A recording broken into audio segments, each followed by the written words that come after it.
ನಮ್ಮನ್ನು ಇಷ್ಟಪಡುವವರು ನಮ್ಮಲ್ಲಿ 1000 ತಪ್ಪುಗಳನ್ನು ಕಂಡರೂ ಕೂಡ ಕೈ ಹಿಡಿದು ತಿದ್ದಲು ಬಯಸ್ತಾರೆ. ಆದರೆ ನಮ್ಮನ್ನು ಇಷ್ಟಪಡದೇ ಇರುವವರು ನಮ್ಮಲ್ಲಿ 1000 ಒಳ್ಳೆಯ ಗುಣಗಳು ಅಡಗಿದ್ರೂ ಕೂಡ ಒಂದೇ ಒಂದು ತಪ್ಪು ಕಂಡುಹಿಡಿದು ನಮ್ಮಿಂದ ದೂರ ಆಗ್ತಾರೆ. ತಪ್ಪುಗಳು, ಸೋಲುಗಳು, ಅವಮಾನಗಳು, ನಿರಾಸೆಗಳು, ತಿರಸ್ಕಾರಗಳು ಇವೆಲ್ಲವೂ ಉನ್ನತಿ ಮತ್ತು ಬೆಳವಣಿಗೆಯ ಭಾಗಗಳು. ಯಾವ ವ್ಯಕ್ತಿಯೂ ಕೂಡ ಈ ಅನುಭವಗಳಿಂದ ಹಾದು ಹೋಗದೆ ಜೀವನದಲ್ಲಿ ಗೌರವದ ಸ್ಥಾನವನ್ನು ಪಡೆದುಕೊಳ್ಳಲು ಸಾಧ್ಯವಿಲ್ಲ. ಚುಚ್ಚಿ ಮಾತನಾಡಿ ನಿಮ್ಮ ಮನಸ್ಸನ್ನು ಪ್ರತಿದಿನ ನೋಯಿಸುತ್ತಿರುವವರಿಗೆ ನೀವು ಹೇಗೆ ಉತ್ತರ ಕೊಡಬೇಕು ಗೊತ್ತಾ? ನಿಮ್ಮ ಸಾಧನೆಗಳ ಮೂಲಕ, ನಿಮ್ಮ ಯಶಸ್ಸಿನ ಮೂಲಕ ನೀವು ಪಡೆದಂತಹ ಗೌರವ ಅವರಿಗೆ ಅವಮಾನ ಅನ್ನಿಸ್ಬೇಕು. ಆ ಥರ ನೀವು ಅವರಿಗೆ ಒಳ್ಳೆಯ ಉತ್ತರ ಕೊಡಬೇಕು. ಅದೇ ನೀವು ಅವರಿಗೆ ಕೊಡುವಂತಹ ಒಳ್ಳೆಯ ಉತ್ತರ. ನೀವೇನು ಅಂತ ನಿಮಗೆ ಗೊತ್ತಿರುವಾಗ ಯಾರ ಅಭಿಪ್ರಾಯಕ್ಕಾಗಿಯೂ ನೀವು ಕಾಯಬೇಡಿ. ಯಾಕಂದರೆ ಎಲ್ಲರನ್ನ ಮೆಚ್ಚಿಸಲು ಹೋದರೆ ಮುಂದೊಂದು ದಿನ ನೀವು ಹುಚ್ಚರಾಗ್ತೀರ.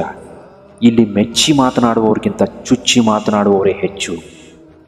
ನಿಮ್ಮ ಒಳ್ಳೆಯತನವನ್ನು ಸಾಬೀತುಪಡಿಸಲು ಪ್ರಯತ್ನಿಸಬಾರ್ದು. ನಿಮ್ಮ ವ್ಯಕ್ತಿತ್ವ ವಿಶೇಷವಾಗಿದ್ದರೆ ಸಮಯವೇ ನಿಮ್ಮನ್ನು ಯೋಗ್ಯರನ್ನಾಗಿಸುತ್ತೆ.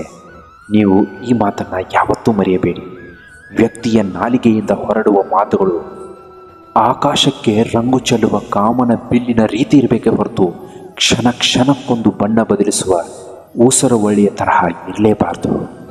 ಜೀವನದಲ್ಲಿ ನಾವು ಒಬ್ಬ ಒಳ್ಳೆಯ ಮನುಷ್ಯನಾಗಿ ಬೆಳೆಯಬೇಕು ಅಂದರೆ, ಒಬ್ಬ ಒಳ್ಳೆಯ ಮನುಷ್ಯನಾಗಿ ನಡೆದುಕೊಳ್ಳಬೇಕಾಗಿರುವ 4 ವಿಷಯಗಳು ಅಂದರೆ, ಮೊದಲನೇದು, ನಮಗೆ ಸಹಾಯ ಮಾಡಿರ್ತಾರಲ್ಲ ಅಂಥವರನ್ನು ಯಾವತ್ತೂ ನಾವು ಮರಿಬಾರ್ದು.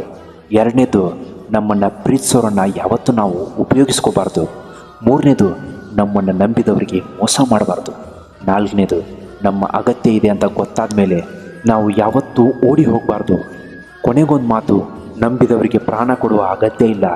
ಪ್ರಾಣ ಇರುವವರೆಗೂ ನಂಬಿಕೆ ದ್ರೋಹ ಮಾಡದೇ ಇದ್ದರೆ ಸಾಕು. ಸುಳ್ಳು ಸದಾ ಹಲವು ಸುಳ್ಳುಗಳ ಜೊತೆಗಿರಲು ಬಯಸುತ್ತೆ. ಯಾಕಂದರೆ ಅದಕ್ಕೆ ಭಯ ಜಾಸ್ತಿ. ನಿಜ ಸದಾ ಏಕಾಂಗಿಯಾಗಿ ಪ್ರಯಾಣಿಸುತ್ತೆ. ಯಾಕಂದರೆ ಅದಕ್ಕೆ ಧೈರ್ಯ ಜಾಸ್ತಿ. ಇಂತಹ ಮತ್ತಷ್ಟು ಮೋಟಿವೇಶ್ನಲ್ ವಿಡಿಯೋಗಳಿಗೋಸ್ಕರ ನಮ್ಮ ಚಾನಲ್ ನೀವು ದಯವಿಟ್ಟು ಸಬ್ಸ್ಕ್ರೈಬ್ ಮಾಡ್ಕೊಳ್ಳೋದನ್ನು ಮಾತ್ರ ಮರಿಬೇಡಿ. ನಮಸ್ಕಾರ, ಎಲ್ರಿಗೂ ಒಳ್ಳೆಯದಾಗಲಿ.